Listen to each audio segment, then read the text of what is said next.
नमस्कार दोस्तों, हमारा नाम है अंकुश चौरसिया। इस वीडियो में आपको बताएंगे कि किस तरह की पूरे दिनों में यानी कि 4 से 5 दिनों तक पूरे देश में मौसम की गतिविधियाँ किस तरह की रहने वाली हैं, कहाँ पर कितनी वर्षा की संभावना है, कहाँ पर मौसम लगभग शुष्क और साफ़ रहने की उम्मीदें बरकरार रहेंगी। तो फिलहाल अभी इस दौरान जो है मानसून की चर्चा तेज़ हो गई हैं, लेकिन इस बार जो अभी समय चल रहा है, इस बार इवॉल्विंग एल नीनो आ रहा है। इवॉल्विंग एल नीनो मतलब होता है ये काफ़ी ख़तरनाक होते हैं, जो कि एल नीनो जैसे कि जब एल नीनो बना होता है तो वो उतना ख़तरनाक नहीं होता जितना ख़तरनाक इवॉल्विंग एल नीनो होता है, क्योंकि जो उभरता हुआ एल नीनो होता है वो काफ़ी हद तक देश के मानसून को बहुत ज़्यादा बिगाड़ के रख देता है, यानी कि बहुत ख़राब कर देता है। तो उस तरह के कंडीशंस हो सकता है कि इस बार उभरें।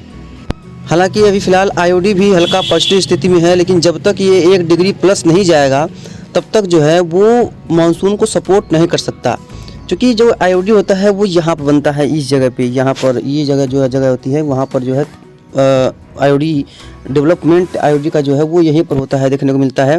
और कई इलाकों में जो है वो इन क्षेत्रों में देखिए जो आईओडी का डेवलपमेंट देखने को मिलता है, और ये अरब सागर में काफ़ी हद तक प्रभावशाली होता है, जो कि मानसून को काफ़ी अच्छा सपोर्ट कर सकता है। लेकिन मानसून इस बार कमज़ोर रहने की जो संभावना है वो प्रबल है। हालांकि जैसे जैसे समय आएगा इसके बारे में अपडेट करते रहेंगे और आपको बताते रहेंगे कि, क्योंकि देखिए अभी ये क्या कहते हैं स्प्रिंग सीज़न है, इसमें स्प्रिंग बैरियर होता है। जब स्प्रिंग बैरियर में कभी भी देखेंगे तो आप जो मौसमी गतिविधियाँ होती हैं, या कोई जैसे आईओडी का प्रेडिक्शन हो गया, एल नीनो का प्रेडिक्शन हो गया, वो संभावनाएँ कम होती हैं। लेकिन सबसे बड़ी बात ये है कि ये जुलाई या अगस्त में जो ये एल नीनो बनना शुरू होता है तो 2 महीने तो अच्छे चले जाते, लेकिन इस बार को जो है वो जून में ही बनने की संभावना है।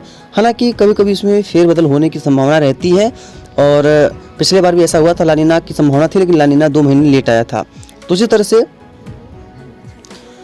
एल नीनो अगर लेट आएगा तो इसकी संभावना ज़रूर से बनेगी कि जो संभावना है वो देखने को मिल सकती है। फिलहाल देखेंगे वर्तमान समय में जो तापमान है वो फिलहाल काफ़ी हद तक जो है वो गिर चुके हैं। पूरे देश में देखेंगे तो लगभग 10 डिग्री से लेकर के 15-20 डिग्री के करीब जो तापमान है वो नज़र आ रहे होंगे। और उत्तर में भी जो -20 डिग्री तापमान चल रहा था वो काफ़ी बढ़ करके काफ़ी हद तक जो है वो 0 डिग्री से लेकर के -10 डिग्री के करीब घट चुके हैं।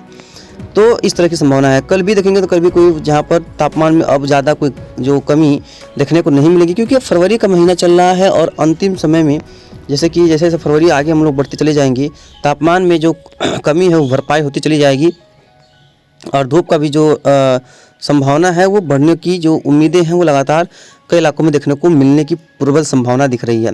अब चलिए बात करते हैं इस समय किस तरह की क्लाउडिंग देखने को मिल रही है। बादलों की अगर बात करें, चाहे कोहरा की अगर बात करें, तो देखेंगे जो बादल कोहरा है वो कोई खास जगह पे नहीं है।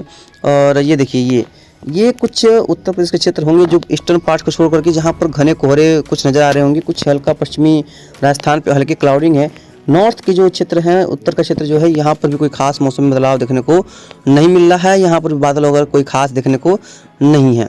यहाँ पर मौसम शुष्क और साफ़ी यहाँ पर भी नज़र आ रहा होगा आपको कई इलाकों में। और साउथर्न पार्ट में चलेंगे तो जो साउथर्न पार्ट का क्षेत्र है, यहाँ पर देखेंगे तो यहाँ पर भी कोई क्लाउडिंग नहीं है। और इस बार बस थोड़ा सा खतरा यही है कि मानसून जो है वो थोड़ा सा सुस्त हो जाने की संभावना, क्योंकि जो एल नीनो है वो उभरता एल नीनो नज़र आ रहा है। बस यही है प्रकृति का खेल कि जो ये मानसून हो या तो अर्ली स्टेज में अप्रैल वगैरह में शुरू हो जाए तो मानसून कुछ हद तक बच सकता है, कुछ हद तक, या तो ये चला जाए लगभग अगस्त के बाद सितंबर के करीब चला जाए, 1-2 महीना खिसक जाए तो काम बन सकता है। अभी तो फिलहाल अप्रैल में इसकी जो स्थितियाँ वो काफ़ी हद तक क्लियर हो जाएंगी कि क्या होने वाला है और क्या नहीं होने वाला है। इसके बारे में डिटेल वीडियो बनाने का प्रयास करेंगे जिससे कि आपको अच्छे से समझ में आ सके। फिलहाल वर्षा के देखिए तो देखेंगे कोई खास वर्षा तो फिलहाल नहीं दिख रही है। हाँ, क्षेत्र के आसपास देखेंगे तो उत्तर के क्षेत्रों में, जम्मू कश्मीर के क्षेत्र हो गए कुछ, यहाँ पर वर्षा की जो प्रोबेबिलिटी है वो दिख रही है। कई इलाकों में ठीक ठाक हल्का मध्यम तेज दर्जे की वर्षा संभावित रहेगी, बर्फबारी भी संभावित है। 7 के आसपास देखेंगे, 7 के आसपास भी यहाँ पर इसी तरह की कंडीशंस बने रहने की उम्मीदें नज़र आ रही हैं। थोड़ा सा और आगे चलेंगे तो कोई खास बदलाव यहाँ पर देखने को नहीं मिलेगा। और उसके आगे चलेंगे देखेंगे तो यहाँ पर 23 तारीख के जो 7 तारीख के आसपास, 8 के आसपास फिलहाल कोई मजबूत वेस्टर्न डिस्टर्बेंस, इसे पश्चिमी विक्षोभ कहते हैं, उस तरह की आने की संभावना फिलहाल दिख नहीं रही है। 9 तारीख के आसपास भी कंडीशंस वही हैं, कोई खास बदलाव इसमें देखने को नहीं मिल रहा। 9 तारीख के आसपास देखेंगे, 10 तारीख के आसपास देखेंगे, 10 के आसपास भी कंडीशंस में वही बदलाव है, कोई खास है यहाँ पर इफेक्टिव मौसम में चेंजेस देखने को मिलने की संभावना फिलहाल दिख नहीं रही है और मौसम लगभग कई इलाकों में शुष्क और साफ रहेगा, लेकिन पश्चिमी हवाओं का जोर रहेगा। और मानसून पे ये जो तर्ज है जल्द से जल्द इसके बारे में अपडेट करने का प्रयास करेंगे, क्योंकि अभी पूरा जब तक सटीक नहीं हो जाता तब तक इसके बारे में कहना थोड़ा सा मुमकिन नहीं है। तो यहाँ पर देखेंगे इसमें जो इसमें विंड समझ आएंगे, देखेंगे तो कोई खासा बहुत बढ़िया वेस्टर्न डिस्टर्बेंस, बहुत प्रभावी जो पश्चिमी विक्षोभ है वो देखने को फिलहाल नहीं मिल रहे।